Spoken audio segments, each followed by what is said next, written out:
আসসালামু আলাইকুম। প্রিয় দর্শক, দেশে গত কয়েকদিন ধরে যে জিনিসটা সবচেয়ে বেশি আলোচিত হচ্ছে তা হলো আইন শৃঙ্খলা নিয়ন্ত্রণ লুজ হয়ে যাওয়া বা শিথিল হয়ে যাওয়া। মানুষ যেখানে সেখানে ছোটোখাটো ঘটনা নিয়ে মারামারি করছে, খুনোখুনি করছে, ঘোষণা দিয়ে একটা বাড়িতে হামলা চালাচ্ছে এবং নারী সহ মা সন্তান সহ 3 জনকে পিটিয়ে হত্যা করছে, ধর্ষণ করছে।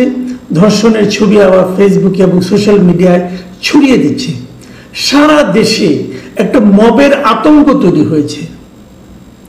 পুলিশের যে পুলিশ স্টেশন সেটা ঘেরাও করা হচ্ছে এবং ঘেরাও করে আসামিকে ছাড়িয়ে নিয়ে যাওয়া হচ্ছে, পুলিশ স্টেশন ভাঙচুর করা হচ্ছে।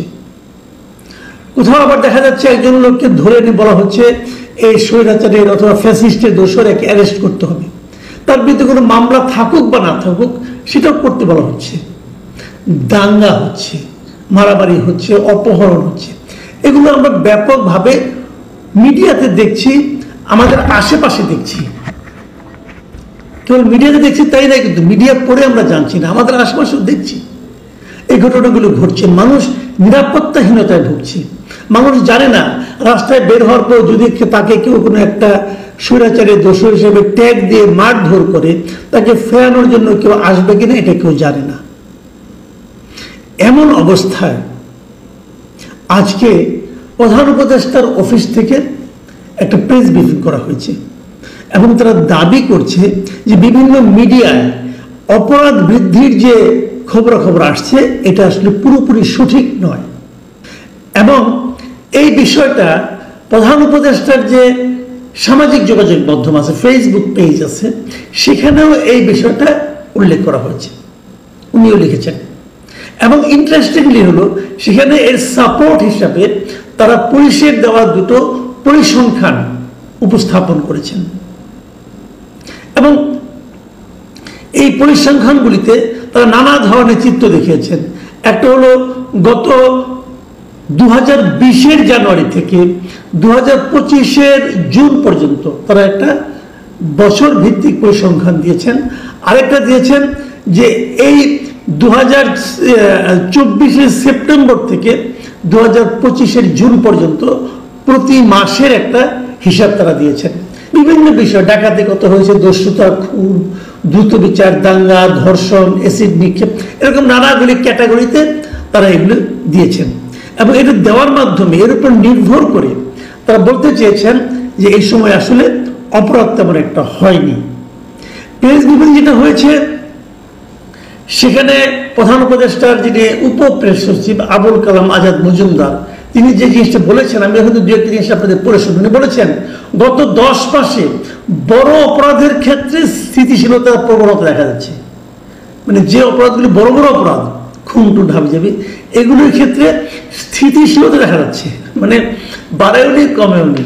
আচ্ছা, আর বলেছেন যে 2024 সালের সেপ্টেম্বর থেকে 2025 সালের জুন পর্যন্ত সরকারি অপরাধ পরিসংখ্যানের ভিত্তিতে যে কথাগুলি পাওয়া গেছে, তিনি বলেছেন চলতি বছরে অপরাধের ঘটনা তীব্রভাবে বেড়েছে। পরিসংখ্যান মতে এমন দাবি পুরোপুরি সত্য নয়, মানে বেড়েছে কি বাড়েনি এই জিনিসটার ব্যাপারে ওনার বক্তব্য হলো আমরা যদি পরিসংখ্যানের দিকে তাকাই তাহলে আমরা বলবো যে বেড়েছে যে, এবং দাবি যারা করছেন দাবিটা ঠিক না। মানে অপরাধ বাড়েনি, এটা আমাকে আপনাকে বুঝতে হবে পরিসংখ্যানের দিকে তাকিয়ে। পরিসংখ্যান বলছে বাড়ে নাই। ভাই, আপনি কি পরিসংখ্যান দেখে টের পান যে আপনার পাশে পাশে মারামারি হলো কিনা?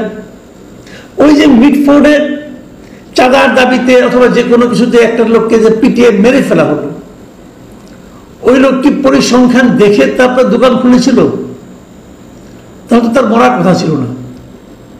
পরিসংখ্যানের উপরে এই যে নির্ভরতা, এটা কতটুকু কি সত্য?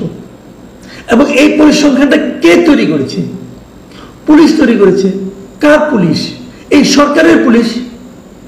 সরকারের পুলিশ কি এমন পরিসংখ্যান করবে যাতে সরকার বিব্রত হবে?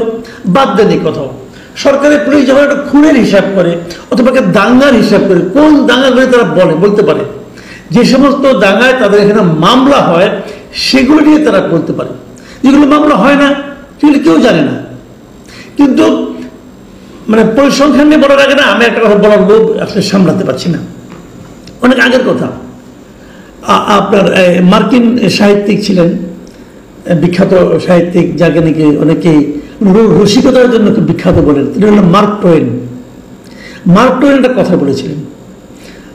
উনি বলেছিলেন, উনি আসলে নিজের নামে বলেননি, উনি দাবি করেছিলেন যে ওই সময় যে ব্রিটিশ প্রধানমন্ত্রী ছিল বেঞ্জামিন ডিসরেলি, তিনি নাকি কথাটা বলেছেন বলে মার্ক টোয়েন দাবি করেছিলেন। তবে ডিসরেলির কথা বলেছেন এমন কোনো প্রমাণ কখনো পাওয়া যায়নি, কাজে লোকে এটাকে মার্ক টোয়েনের বাণী হিসাবে মানে। তিনি বলেছিলেন আসলে there are three kinds of lies, তিন ধরনের মিথ্যা আছে। কি কি? Lies, damned lies and statistics. যদি বাংলায় বলি, মিথ্যা, তিন ধরনের মিথ্যা আছে। একটা হলো মিথ্যা, একটা হলো জঘন্য মিথ্যা, আর একটা হলো পরিসংখ্যান। পরিসংখ্যান দিয়ে অনেক মিথ্যাকে এস্টাবলিশ করার চেষ্টা বিভিন্ন সময়ে বিভিন্ন সরকার বিভিন্ন দেশের ক্ষমতাধররা করার চেষ্টা করেছেন। কিন্তু পরিসংখ্যানের উপর বেশি নির্ভর করা ঠিক না। ডক্টর ইউনূস তার পেজে যে পরিসংখ্যানগুলো উল্লেখ করেছেন, সেই পরিসংখ্যানগুলো উল্লেখ করার সময় উনি কি জানতেন না যে পরিসংখ্যানটাকে আসলে যে এক ধরনের মিথ্যা হিসেবেই সাধারণ মানুষের কাছে প্রতিভাত হয়? তাও উনি পরিসংখ্যানের উপর ডিপেন্ড করলেন কেন? মানুষের জীবনযাপনের উপর কি দেখছি আমরা, এটা কি প্রত্যেকটা মানুষ নিজেরাই জানেন না?